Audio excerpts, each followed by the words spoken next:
have to make we should make a good work environment.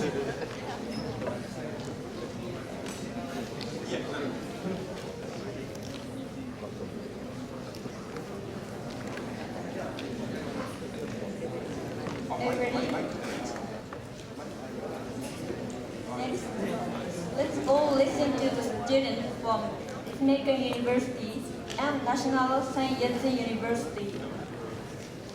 Please give a big hand.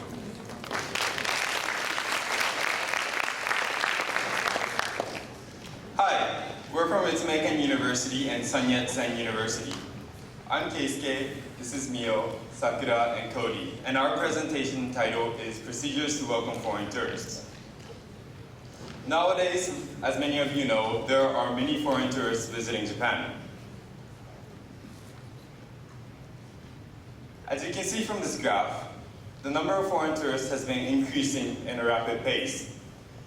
In 2018, which is the circle in top, the number reached 31 million, which is 2 million increase from the previous year.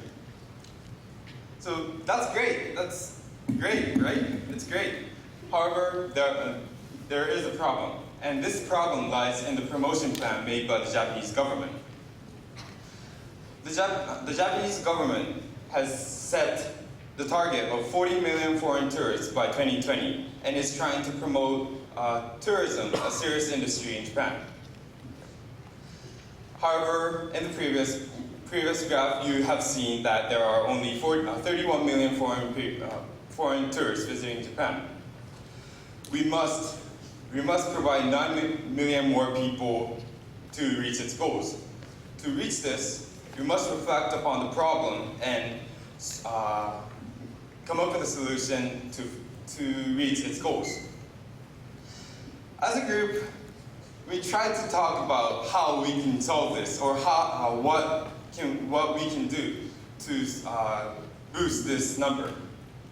However, we hit a black spot. We didn't know where to go. Just like this, we didn't know where to go. We didn't know what the solution to make this happen. However, there was one lucky thing. Our campus, Kinugasa campus, is located in Kyoto. And Kyoto, as many of you know, is famous for the tourist attraction site in Japan. And since that, we decided to conduct a survey, surveying 40 foreign tourists, asking them what their problems were regarding their stays and how can we make their lives much more comfortable. For more details about the survey, Sakura will explain. Thanks, Keisuke. Next, I'd like to talk about the result of our survey. We asked tourists to two kinds of questions. First question is, what has been convenient during your trip to Kyoto? 40% of them answered train, and 11% of them answered restaurant, and then hospitality and hotel. Second question is, what has been inconvenient during your trip to Kyoto? 33% of them answered bus, and 27% of them answered restaurant. Even though restaurant in previous question, this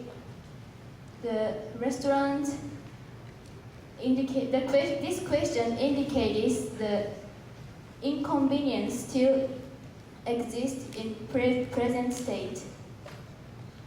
And we looked into it as in showing the data.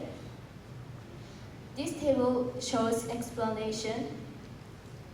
So why they feel inconvenient about bus and restaurant. So for the bus, people say that the timetable was hard to read and unreliable map, and drivers could not speak English. And for the restaurant, there is no English signs and no vegetarian food. And Again, staffs cannot speak English. So then I will pass to Mio. Regarding the problems that Sakura explained to us, we came up with three ideas. The first one is to adopt authorizing system, and I'll explain how this will be conducted. For example, if the restaurant have a good services towards foreign tourists, which reach a certain criteria that the city set. For example, menus in English, or like there are English speakers who are trying to help foreign tourists. The restaurants will receive a recognition or fund from the city. The recognition allows the restaurants to be published on the official, for example, like the official guidebook, official restaurant guidebook for the foreign tourists in Japan. The fund can be an incentive for restaurants to improve. By doing so, the restaurant will be able to receive a better review from people, and also they can gain publicity. As the number of those restaurants increase, more foreign tourists will be able to use the restaurants more conveniently. So therefore, it benefits both restaurants and foreign tourists. For the rest of two ideas, Cody will explain about them. So the second one, we want to create an app helpful for foreign tourists. We call it an in and around bus stop navigation and information app. Besides the traditional function like shop directories or timetable, it features combination of precise GPS and bus stop map forwarding with the system of vibration mode and voice with like different languages. It can tell tourists which bus stop division they should stay at and wait for the bus. And it's also helpful for those physically challenged like blind and deaf people. Overall, it saves times, simplify procedures, and bring information closer to the tourists. And if you ask why we don't use the existing apps, we would say it only supports for Japanese, which is not that useful for foreign tourists. And then we want to also introduce a new bus system. Since there are more and more foreign tourists in Kyoto, and local people are facing problems in taking buses, like they can barely stay seated, or they even can get on the bus since it's crowded with people and luggages. So if we can reroute the bus map, which is to avoid chaos and uncomfort, it goes with two concepts. One is to redesign the bus stop based on which is tourists or locals, which is on a trial basis in Kyoto. Another one is to recreate the bus routed map.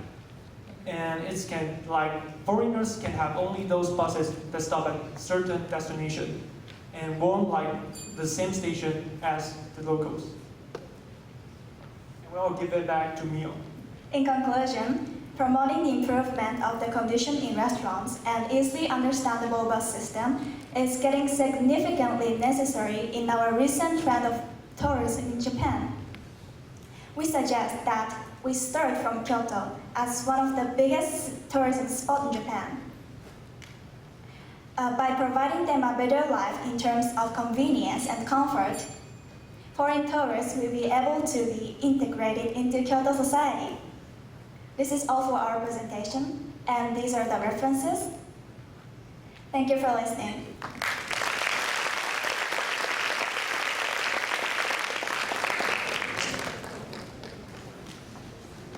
Thank you. Let's make